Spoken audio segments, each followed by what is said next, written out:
Okay guys, good morning. I'm chasing the weather here. Adelaide's about to get hit with another 3 or 4 day rain blitz, which is fun, especially on a week of the sales. I'm at Great Southern RV, of course, in yard. We have got a super sale on this weekend, so I've got a lot of stockies to clear. I think I've got around 10 units we can actually let go before Christmas, which is kind of cool. So hopefully the rain doesn't deter some punters. We've got a couple of people in already jumping in on a new retreat, I believe. But today I'm going to give you a little look around the Great Aussie Gravity 22'6". So this is what they classify as their semi-off-road variant. This one is the timber frame model.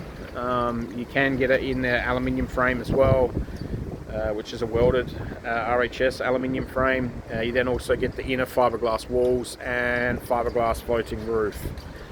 Don't also forget, when you go aluminium series in a Great Aussie, you get a honeycomb fiberglass floor as well, and it also then increases your warranty to 5 years, which is nice. So as you can see with this one, you've just got a standard drawbar. You can obviously option it with an extended drawbar and put the toolbox on if you want. You just need to be a little bit careful because in your 22-foot sort of series, weight on the ball can be quite high, so you do need to be a little bit careful, balance it out with some weight on the rear bar. Obviously if you extend the drawbar and put a toolbox there, I think this girl's coming in around 270 on the ball, with a tear of I think around 2750. So obviously with these, I would normally recommend to most of my customers 200 series, 300 series Land Rover, Patrol, or one of the American Utes. It's not normally a caravan that I would recommend to your standard sort of dual cab 3.5 tonners. She's just too heavy, guys. You got to be smart. You got to be safe. I've towed one of these before myself with my D-Max, and I'm not a big fan of it. It's not something I'd want to go around the country with. So safety is key. So with the Gravity, so this one is like I said, a semi-off-road. It's got a Tough Ride suspension. So with Great Aussie, you can option it with Tough Ride or Cruise Master. Now this one's Tough Ride. But obviously there's a bit of a delay lately with Cruise Master, and we're not really fast. So your Tough Ride's got a EFS shock, so they do a good suspension too. They come out of Melbourne, the team at Tough Ride. They can do airbags and all sorts of things as well. So I rate them just as highly. So obviously this one being a semi, it's only got 10-inch hubs, so it's only rated to 3.3 ton. Obviously you'd need to go to a 12-inch hub to get that 3.5 ton rating, or higher if you want to go higher than that as well. But obviously then we need to change our coupling to a 45 if we go over the 3.5.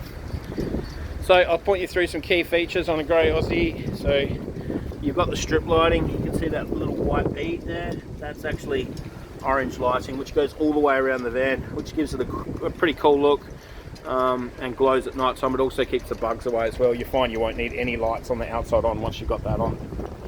So moving underneath, you've got the Tough Ride suspension, which is very nice looking. Like I said, EFS shocks, it's your call if you have that, or Cruise Master, totally up to you.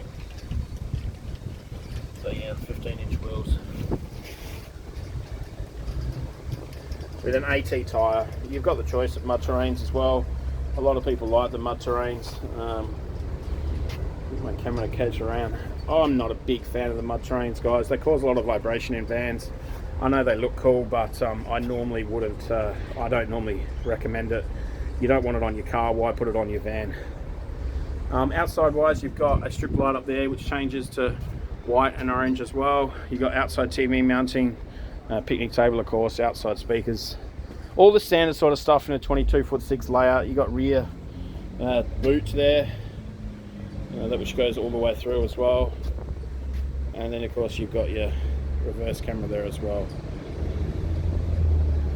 So yeah, lots of massive windows in Great Aussies. It's a big selling point. A lot of people do pick a Great Aussie due to their windows, which I kind of agree with. I do like big windows as well. So cabinetry wise, very good thing in Great Aussies. You've got obviously the good latches which lock, if they're locked, and then you've got roller bearing jaw runners as well, which can't also, you pull them, they won't come out. Alright, so if that latch does fail, or if you forget to lock it, it's going to still stay in. And then they're soft close as well, which is a nice feature. So washing machine also in this model fitted the back here. They've got the new lightweight minis. from Destination RV. So I'm a big fan of these. I think it's, look, don't quote me, I think it's about 15 kilos lighter than the sort of the Kamek and the Dometic ones, which is good. And then you got stainless tub in there as well.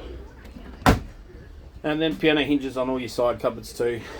So in your overhead up here, the latches up here, you've got the metal recess ones, dual gas struts, and then the piano hinge too. TV connection in there. A lot of people put shelves in there, so you can put your decoder box in there if you want a satellite as well. And then TV bracket here. This one's just missing one, but you do get it included. So no ugly latches around the top. As you can see, panning around, it's a nice smooth finish all the way around, and a heap of storage. Beautiful seating in this model. You've got the diamond stitching, which is nice, and the headrest with the gravity, which I think looks really good too. So panning around to the kitchen, standard in the Gravity is a full oven, which is nice, and it's a recessed cooker too, which is good, and an angled kitchen. I only do the straight kitchen. I'm a big fan of the angled kitchen. You get that extra bank of drawers. Great Aussie's known for drawers. If you want a heap of drawers, come to the Great Aussie, because there's stacks of drawers. Alright, and like I said, your recessed cooker there as well. As far as your electrics go, these guys are now using the projector system, which I'm actually quite a fan of. The app is easy to use. It's lithium compliant straight off the bat. Haven't really had many problems with them at all. The only site, sometimes these buttons can be hard to push. Normally it just means you've got a bit of grease on your fingers or something, so you just need to give your finger a clean, you should be alright. So these guys also use the wireless lighting system from Spear, which is pretty cool. You can just set it next to your bed, so that's it there. You can program all the receivers on the button to whatever light switches you want, really. One of those controls the outside lighting on the outside. So panning around, you've got your fridge. Now you can option that with 3-way or compressor, totally up to you. Obviously you want to probably go the lithium, or at least a couple of batteries if you go the compressor. And then you get the full pull-out basket as well, which is cool. 224 litre fridge in this model. So yeah, plenty of fridge. So Great Aussie do a little bit of a different layout to some. Obviously you've got a sliding door here. The big difference is they've got another door here and here. So I'll open them up.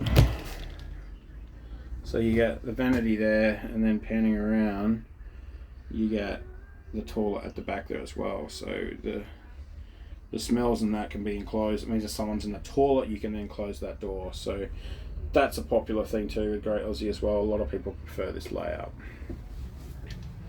And then of course your showers on the other side. So a magazine pouch here at the back. Then you've got a TV mount over there in the corner. And then standard, you've got your cubby holes as well. And then your downlights. So all your downlights in Great Aussie, you've got USB fitted to the bottom of them. I'll probably have to zoom in to show you. You can see under there, that little black line under there. So that's a USB port, which is kind of cool. And then, like I said, you've got your cubby holes in there as well. Underbed storage too. This one came with the drop-down table. So you can turn it into another bed if you want as well. You can push that down with the adjustable table leg too. So standard fitment across Great Aussie's whole range is Ibersport, which is your Dometic range, which is the better way to go in my opinion. I normally say to most people, if you can see the cheaper kind of air conditioners on the roof, it's normally they're trying to cut the cost down. Go with the Dometic guys. It's easy to get service. There's plenty of repair agents. It's a known brand. It's reputable. It's also soft start as well, so it'll be kinder to your generator. Alright guys, hope you enjoyed that tour. I'm going to try and get a few done this weekend during our sale. Come down, say good day. If you're in Adelaide, do you a good deal. Got plenty of slots for Great Aussies and a few stockies. Sadly this one's already sold, but yeah. Thanks guys, have a good day.